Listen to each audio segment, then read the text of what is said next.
Hey everyone, welcome, Heart Warriors, wonderful parents, and amazing children. Welcome to episode 192, the greatest gift you can give your children, taking care of your emotional health. In this episode, we're going to explore something really close to our hearts, just taking care of our emotional well-being, just for ourselves, the people around us, and for our children. As parents, one of the greatest gifts we can offer our children is our own happiness. Now, that might sound surprising, but it is very true, right? I think sometimes we get caught up in the idea that we have to make our children happy, but our children are happy. We're happy. Okay. Our children, they're like emotional sponges. They are little emotional sponges sucking up the emotions around them from not only their parents, but other people, but especially you, because you are right there with them all the time.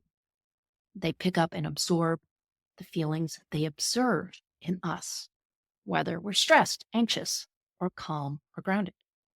If we're struggling with emotions like stress, anxiety, depression, anger, grief, addiction, etc., our kids can internalize those feelings, sometimes even believing that something is inherently wrong with them.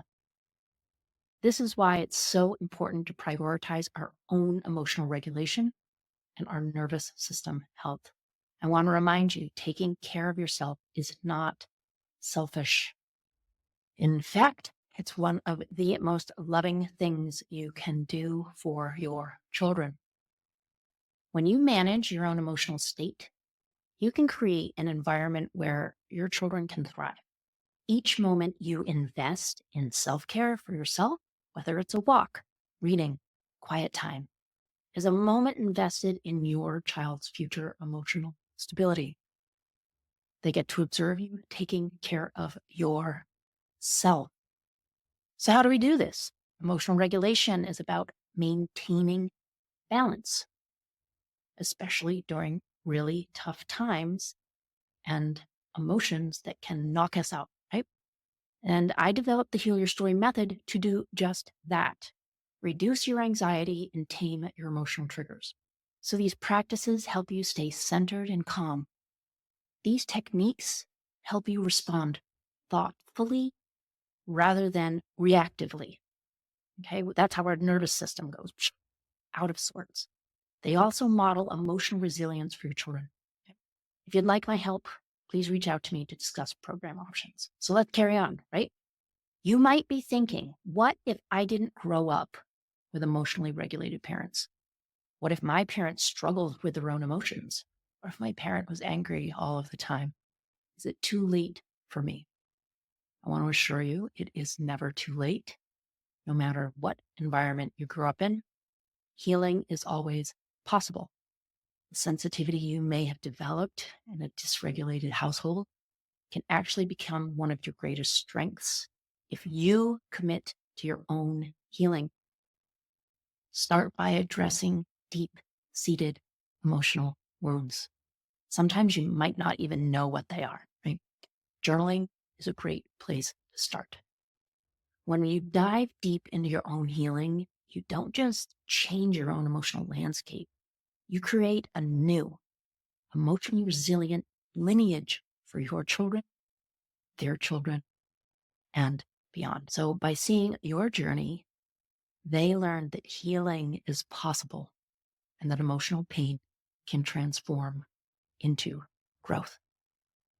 Now, as you're working through all of it, it's important to seek support. I found during my own emotional healing that having guidance allowed me to focus on the right things concerning my emotional well-being, and healing. So there's so much value in learning and growing alongside others who are also on similar journeys or who have gone through that journey. Healing takes time, so be patient and kind with yourself along the way.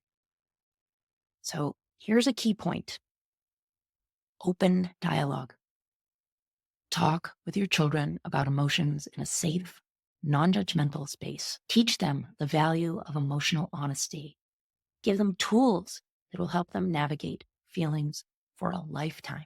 By modeling this openness, you're giving them a real head start on emotional intelligence. Incorporating calm daily practices, whether it's yoga, spending time in nature, or creating art, can not only help you, but also show your children what it's like to prioritize emotional health. These shared moments can be incredibly healing for everyone. Lastly, let's focus on gratitude.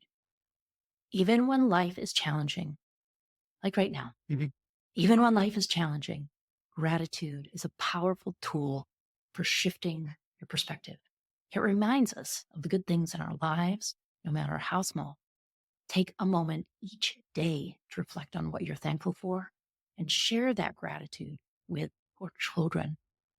It can make the world a difference. I want to thank you for joining me today.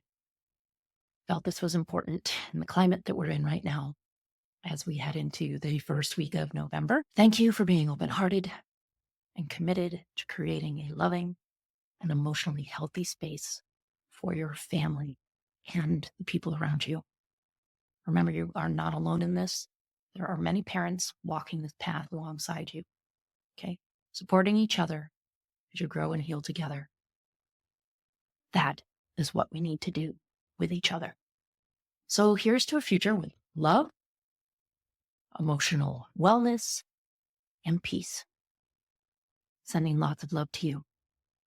Bye for now.